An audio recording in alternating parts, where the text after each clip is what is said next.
et atikala jamais proposé acte mon côté contre M. Fayoulou na M. Théodore Ngoy. Donc, ce parquet Yemoko a démentir Yako. Je ne pense pas qu'il y a erreur. Mais aussi, il faut peut-être à la caper sérieux. Quand les gens ont un mandat d'amener, mandat de comparution dans les réseaux sociaux contre Ngaï, ce qui, à partir du moment où on a joué dans Nyangote, à Tabalobi qui est à 12 heures. Donc, il s'agit de bino pe ba journée, beaucoup de retour na Messi, de Fayou, beaucoup de Théodore. Est-ce que yo ozwa qui invitation va déposer le par le parquet? Dans la tour na kanani, na FCC wana mutu amayele koleka Kabila azalité. Donc, bango nyonso basala kakaka pona koluka koma ko Kabila.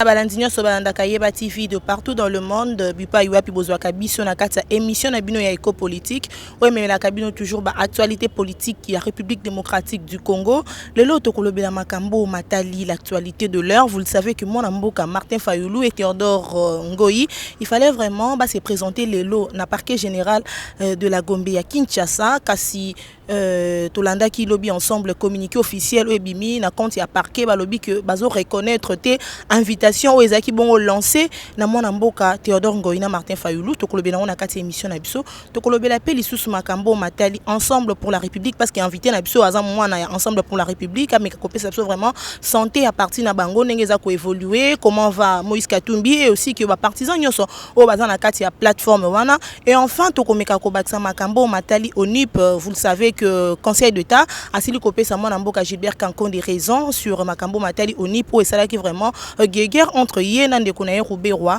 parmi basiji wana nyonso tozana mwana mboka maître Papi Mbaki o boyebi vraiment aza moko ya bato o basala ka moi na koloba lokumu ya ensemble pour la République bipa yo pezali bongo kokambama na mwana mboka Moïse Katumbi. Bonjour maître Papi Mbaki. Bonjour madame journaliste. Boni santé ya ensemble pour la République. Ouais, santé ensemble pour la République est bien. Donc, je crois qu'il va conduire ensemble les bases en démarche pour préparer sortie officielle. Je crois que Namiko Lezo et Akalamingité, en tout cas, sortie officielle ensemble pour la République est Salema. Mais tout le monde est aussi moins temps parce que na jour il y a mon amboka Moïse Katumbi a salé nommé le secrétaire général bien qu'à ça accueilli banda wana moi qui me koti na kati ngambu na bino ensemble pour la République. Pourquoi?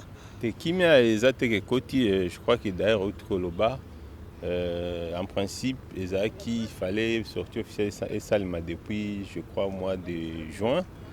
Bon, on a mambo Corona et Yaki, c'était très compliqué, non seulement Corona, Tozoa qui mort et secrétaire général Nabiso Papa Lumbi Pierre paix à son âme. Donc Tozali comme on a lobby nayo makambozo sale manango malembe to ebinde to ça préparatif na biso pour ensemble pour la République et la parti moko ya munene un parti sérieux parti recruté bande comme sous na ba parti pour ba comme ça on a qui plateforme électorale plateforme politique et le comme c'est un parti politique ezali soumuté de toutes les façons c'est bien on doit être fier de comprendre qu'ensemble pour la République ils a constitué na batamine ba grand leader donc moi je pense que eloko moko mabezate quoi. Kasi mete Papi Mbaki boni sango ba militant na bino to komona o bande ko na biso na réseaux sociaux ba ko benga ngo ba balle à tir réel entre Daniel Tsafou na Mike Mukeba o baza vraiment bana na bino ya kati ya ensemble pour la République. Bon, ngana landina nu yango te mais de toutes les façons je me dis nous sommes en démocratie même si tous la famille politique moko je crois que on peut se diverger na ba idée. Donc voilà, donc sur le week-end, il y a des tirs au Bengiangoana. Bon, je ne sais pas, mais de toutes les façons, dans la démocratie, il y a bongo. Donc la divergence d'idées à la cas. Dans le Congo, on a divergence d'idées, les gens pensent que le Batouakani ici que vous avez un ennemi ou beaucoup d'ennemis. Nanda kuma tout moi na papa moi na maman moi baswana. Ba ma pas ça coûte babota mukolomoko baswana ka. Pourquoi pas ensemble pour la République. Donc ceux qui baswani bon ils ont en gros ba divergence lobby après bon est-ce que ba liboso le lo bande konabiso on a parti mo bat baswana ka et puis un jour comme on a bat babongisi donc Moi, je pense que ça langote comme à la fin du monde. Et non. Il ne faut pas amplifier les choses. La divergence, c'est à la cas. Moi, sanction, mon engagement à partir exact. Parce que Babi Bako Baby, ça image à partir à mon amboka Moïse Katumbi. Non, et ça, na parti ni na Congo, baswana te, baswana. Donc, c'est ce que j'ai dit. Eza bandeko, de toutes les façons, mutuna mutu aza na liberté d'opinion nae, sous réserve bien sûr, il y a droit ya mutu na mutu.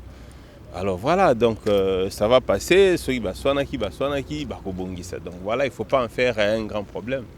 Maître Papimba qui le lundi tomoni invitation est circulée dans les réseaux sociaux parce que les lots na kati mboka na biso réseaux sociaux comme ko battre record ya ba médias ba tebele ba ko informer plus na ba réseaux sociaux tomoni information ezali ko circuler na réseau ba komi était invitation ya mwana mboka Martin Fayulu na Théodore Ngoyi il fallait qui normalement ba se présenter les lots na parquet général ya Gombe kasi kokamo ezali 24 heures avant invitation na bango c'est un bon kokokisama tomoni information sur surgir communiqué officiel kaka ya parquet général wana ba ko senga ete mwana mboka na Martin Fayulu na Théodore Ngoyi baza bongo appelé te na parquet général ya Gombe mo motuni ezali bo est-ce que erreur makasi bongo na mboka na biso surtout na parquet ya munene lokola parquet ya Gombe ya mboka na biso yoza moto ebi mibeko et que kozala bongo normal na ndenge vraiment mondial lelo eza bongo avancé et na makambo matali technologie de l'information.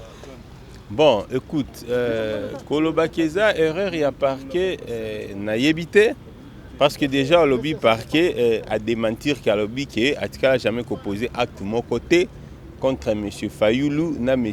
Théodore Ngoyi. Donc, ce parquet Yemoko a démentir Yango. Je ne pense pas qu'il y a erreur, mais aussi il faut peut-être à la caper sérieux. Quand le soit na moni mandat d'amener, mandat de comparution dans les réseaux sociaux contre Ngaï. Ce qui, à partir du moment où on a une année en côté, à Tabalobi qui est à 12 heures, non, s'agit de pour un, Théodore Ngoyi Baïbi Panae. Fayulu, en tout cas, c'est des notoriétés publiques. Nous n'avons pas bénéfice qu'à ta bureau nae, na Faden House.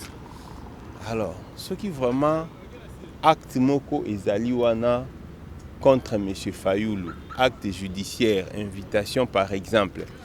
Donc, parquet général à côté on a réseaux sociaux qui a qui ne côté qui là nandako. Et puis babilo comme sous super au moins il peut babilo monsieur comme peu que non va créer soit la confusion, va créer peu ba buzz, au moins la bazui, ba tie logo moko boé, hein pour na créer moi actualité. Moi, il faut bien peu ba journée, bo que ne ko tout na Messi ndeko Fayulu, bo na ndeko Théodore. Est-ce que yo ozwaki invitation va déposer le par le parquet. Théodore Ngoyi a affirmé qu'il a même déclaré que non, à se présenter mercredi, compte tenu à santé, à se présenter jeudi. Non, mais attends, là il y a un problème. Non, là il y a un problème. Parce que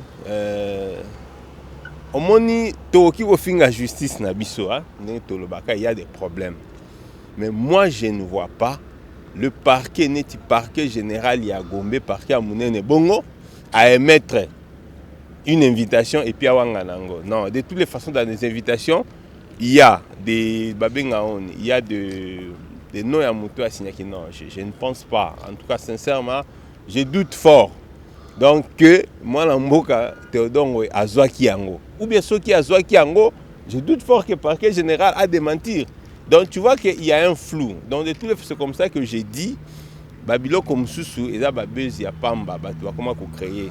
Ceux qui ont yebi qui atabaté le abi que notre au Kangayo dans 4 heures. Mais Fayulu babi place na. Ceux qui ont un mandat nous ont pourquoi il faut s'en faire. Tu vois. Donc moi je pense que moi nous pe bangi babi que Fayulu lobaki a mobiliser 62% ya bato ba pona qui est na ba élection. Na maman tout tikano babilo kwa nako hein. Hein, tout canon peut babilo quoi. De toutes les façons, donc, voilà. Donc, M. Fayulu lui est invité n'a pas arrêté. Attends, tous à la paix sérieux quand même. Netinga boy, n'a évité pourquoi bon, supposons que l'invitation n'est pas solo. N'a évité pourquoi inviter, même si naza avocat n'a pas battu. Parce que n'a parqué bazar na principe moko boy, enquête il faut à la secrète. Nini la kisi ki invitation wana soki réellement batinda ki ezaka pona makambo oyo ya ce qui a makambo ce qui a déjà porté qui plein nini la kisi. Alors donc ce qui monsieur Fayulu ba invité on a parqué et comme il soum. D'ailleurs moi je me dis un respectueux c'est tout ça respectueux à banane ba invité on a parqué. Il faut aller en homme au pays oyo ki makambo ezali ozana ba avocat na yo ba kosambela yo si réellement. Et puis les invitations, les mandats de comparution, parce qu'il faut plutôt ça la capter, invitation, inviter les actes de procédure judiciaire, des invitations, des actes administratifs. Ceux qui ont une infraction déjà zali retenu contre eux, ils ont un mandat parce que Fayulu, Azana a une immunité, Fayulu, Azana a un privilège de juridiction, Azana a un avantage de mon côté pour empêcher parce que mandat de comparution. Vous comprenez? Donc, c'est pour dire il faut tout kabilo kwana. Comme mobiliser, c'est son droit de mobiliser. Mais invitation, c'est aussi c'est normal que le parquet invite, que le parquet envoie un mandat de comparution et pas Moutumoko et puis au répondre. C'est ça. Tout petit karababilo kwana kokomisa. Non, ce n'est pas Ezali Bienté. Donc, pour résumer, moi j'ai doute fort que M. Fayulu, non M. Théodore, j'ai dit bien j'ai doute, bazwaki ba mandat de comparution, bala ki sabiso yango. Mais ceux qui bazwaki yango pourquoi ba créer ba trouble, ba créer ba makele. Aujourd'hui on vous accuse vous de l'ensemble pour la République et bino boza na base ya boma la muka boza au service ya mwana mboka chef de l'État Félix Tshisekedi pour botika ete la muka ko ya par terre. Menga na ok encore de sikoyo. Na service nous ne sommes pas au pouvoir. Biso en opposition, on fait l'opposition républicaine. Moïse Katoum, mon président l'a dit, Ensemble pour la République l'a dit. Tout servi Félix Nani. Félix, c'est un partenaire na bandeko na FCC à Ndeko Kabila, na Ndeko Vital Kamerhe. Nous on sert Félix en quoi? Pour gagner quoi? Mais d'ailleurs, pour déstabiliser la muka. Na okaki bato bazolo bakeno ye mwana mboka ndeko fombe ba bato bakeno mwana mboka Fayulu nde akomi ko servir FCC pona à déstabiliser Félix pour Félix ba kolongwa et puis FCC zo makambo. Donc voilà, tu vois que je pense que ce sont des racontars et ça on a tina mon côté. Nous on n'a pas la muka, et ça œuvre na biso. Œuvre na biso sont ensemble Moïse, Fayulu, Mozitu et autres. Donc, pourquoi non, on n'a pas intérêt. En tout cas, moi, les informations que j'ai, on n'a pas intérêt. Nous ne servons pas M. Félix. Il est là, nous appartenons à lui. Moi, Mboka Martin Fayulu na Théodore Ngoïba était le chef de l'État Félix Tshisekedi a traduit en justice balobi a sali bongo haute trahison sur Makambo Matali, juge Ubulu, na juge Kilomba. Réaction à les abonnés. Bon, d'abord, que porter plainte, hein, c'est un droit. Qu'on porter une plainte, ils ont droit. Atayo, ceux qui vous estimez lésés ou que porter plainte, ceux qui ont yoté et que au moment qu'ils ont infraction et se commettre, bah c'est une dénonciation ou qui vont saisir parquet pour que parquet a se saisir na mutuana. Donc c'est d'abord un droit, ça c'est de un. Mais de deux, ceux qui sikwe sali kepe au fundi mutuana et que na suka ya procès ba moni que non mutuana. Ezalaki nango bongo te wana siko babenga yango komaka dénonciation calomnieuse donc mutu wana pe akoki ko poursuivre yo. Quant au dire les actes posés par M. Félix Tshisekedi nommant les ordonnances de deux juges, oui.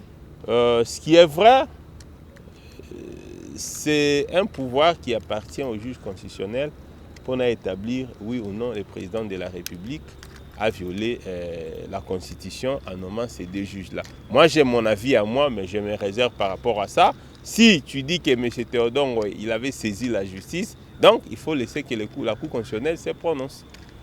Voilà moi Mboka maître Papimba qui tozo avancé na kati émission na biso mikolo leka ki to mona ki mo guerre d'esprit o babengi ke guerre entre bande connexion ya FCC na bande connexion ya cash sur Makambo Matali ONUP. Les loto koyeba ki conseil d'état a pesi raison na mwana Mboka Gilbert Kankondo azali ministre ya intérieur pona yenda za comme patron ya ONUP. Réaction na abonnés par rapport ya owanyo sekoleka. Bon ezana ngo pasi kaka na Mboka oyo moni l'État, comme gérer l'État local, on est gâteau, lipa, on a côté, on a côté, Et ça, nous sommes un intérêt privé parce que X a lobby qui a des photos de contrôle nango R toko gérer au NIP. Toko tia batuna biso R toko gérer au NIP. On peut falsifier les données R toko tia toki ko gonfler toki ko réduire ba nombre ya ba enrôler ba nombre ya ba personnes ba identifier. Donc eza ma mingi mais bon, je crois que la justice a fait son travail. On a saisi c'est moi l'amboka ministre intérieur à mon qui ba juge à conseil d'état oyo balobi que non ils a compétence moko ils a dévolu na ministre intérieur. Je pense que là il y a plus débat, on va débattre sur quoi parce que la justice a déjà tranché. Donc il faut évoluer.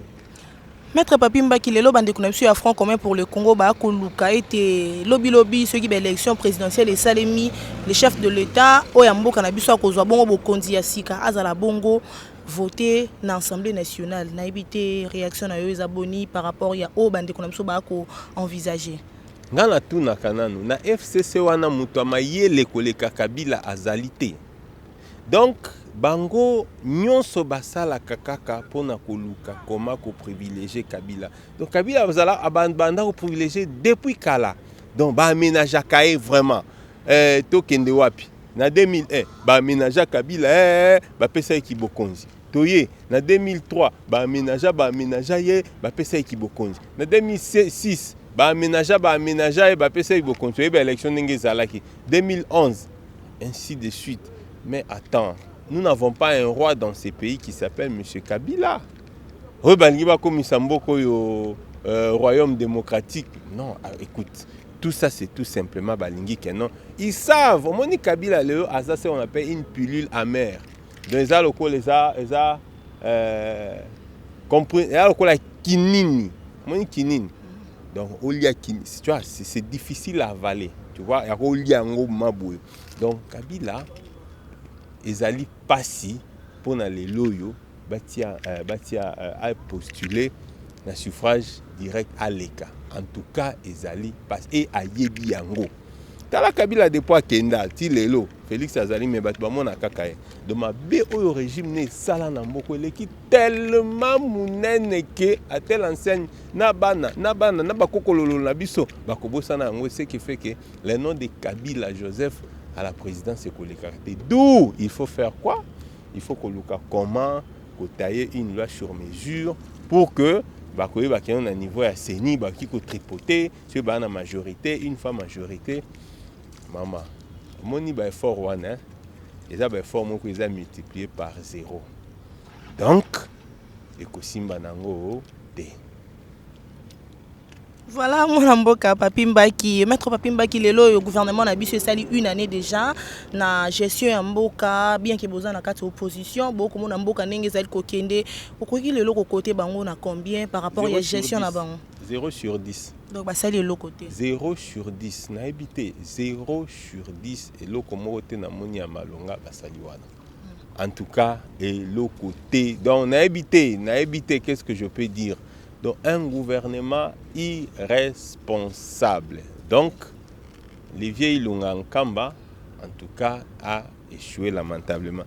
Via Zana Mukoloba, a Joana, a Siaza, professeur, a Chimene, a qui ne peut que démissionner à Tika. Parce que nous avons à saler le côté et puis il n'y a aucun espoir, aucune lueur d'espoir aux Isolactiques. Non, dans 6 mois ou 7 mois, les choses sont au Banda. Dollars, ça y en a combien, les lieux en a combien, et puis c'est comme ça, et on s'était, et puis bon voilà, c'est 0. Donc je ne peux même pas, en temps qu'on en détail. Donc c'est vraiment 0. Moi proposition de balwa piste de solution en tant que bino bozana ngambu ya opposition bo aider bande konamno ba na pouvoir. Buto de bangonde nini. Félix Tshisekedi est candidat président de la République. À ça un programme non, projet de société non, programme à gouvernance c'est en pratique. Et puis surtout conseil kayangwana. Papa Félix Tshisekedi ero sala ki campagne na yo, ozali na projet na yo. Olobaka que non au déplacer base na yo militaire au que tia qui j'ai quartier général et à FRDC et Zalana Kivu. Tia ngokuna comme ça qu'on concrétise déjà une partie à nini ya projet na yo kokuna bazo kufa. Donc nini sous olobaka. Bref, ba projet nyonso o ya lobaka pendant campagne. Ba tia en pratique biso to na recette moko to kopesa bango basala. Ils ont leur projet ba concrétiser ngo c'est ba ko quitter bon. tirer toutes les conséquences en 2023, c'est tout. Et qu'en est-il de l'avenir? Il y a FCC Cash où ils allaient vraiment diriger Mboka na biso lelo. Ça mariage na bango bango ba ebi ça mariage na bango. Bino pe ba beaucoup na kata Jean. Et je n'ai plus autre côté. Non, FCC Cash. Na ndenge nini?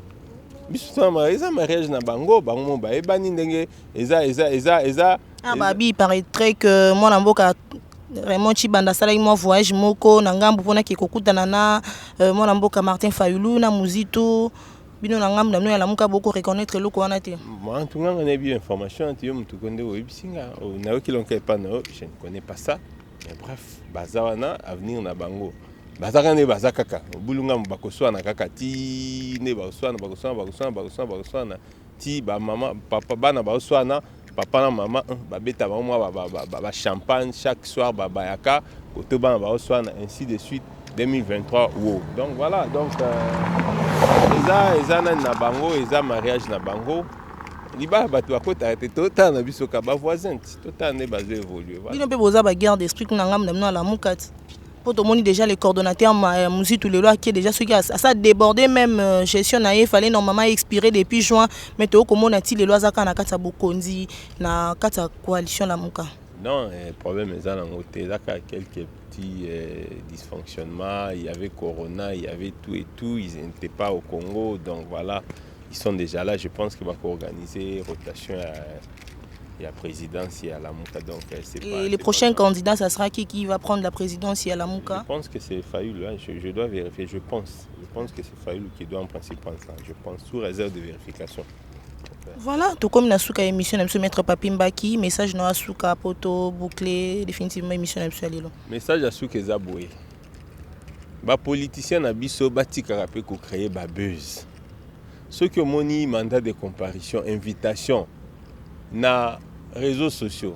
À partir du moment où je yango na noté ko s'agiter même attention balobi ke ko za na 10 heures ko s'agiter yo zela ba batike là yo comment ça ba déclaration la seule déclaration que tu peux faire sur ba journée c'est ba contacter olbi que non effectivement ngapé na outiko tanga yango bongo neti yo neti tout ça mais na zo zela et comme là ce que comme lioté tu ne fais rien comment tu peux même mobiliser les gens. Est-ce que dans la loi dans les statuts congolais il n'y a pas une loi qui prévoit que non tout va nous signifier acte à procédure pénale dans les réseaux sociaux so eza bongo là comme ça au monde yango lobby non la mona qui dans les réseaux sociaux tel mais eza bongo te mais que les gens soient calmes il ne faudrait pas webi que loko eza faux et tu veux en créer aussi buzz non mais attends donc je pense que c'est un peu ça demande juste le sérieux les gens soient sérieux.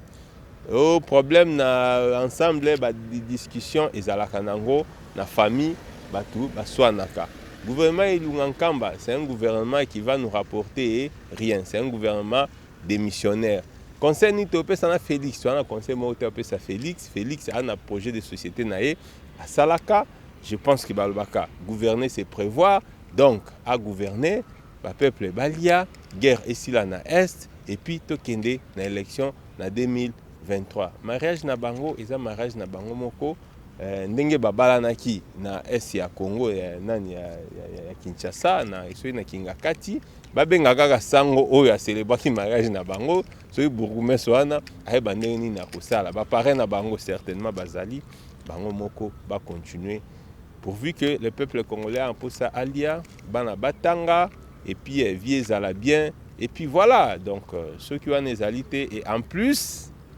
pour terminer moni ndeko Kabila alala nae pongi avant d'anae bapesa qui sénateur à vie na loi ya mboka hein babiloko bazoluka wana tout ça moni babiloko nso bazoluka po na peut-être na silisa yango batia Kabila en erreur de lui faire croire que moni yondengo zabo okobe tata 30 40 ans 50 ans moni yondengo zabo ba congolais bazoba te yango ba erreur wana sala ki kenon ti bato il fallait baza ba vrai dauphin na à combattre bango ba zuela biso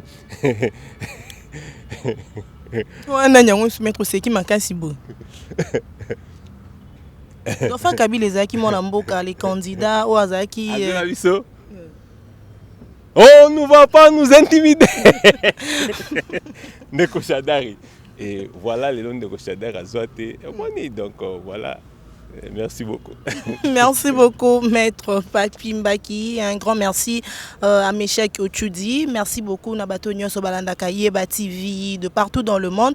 Merci, l'équipe technique Mumbaya Yeba TV. Un grand merci à ma grande sœur Lisa Timwa Acha, Yaya Bolingo. De grands merci à toi. Merci beaucoup à toute ma famille, la famille Kilungu, surtout Bobo Sanate, Onan Basabonate na Yeba TV, Bo s'abonner na Yeba TV parce que Kunande et c'est qu'information, il y a vrai, il y a bien Ezalaka. Ce qui est Zongi en tout cas, ngana bino to monani na mikolo mikoya.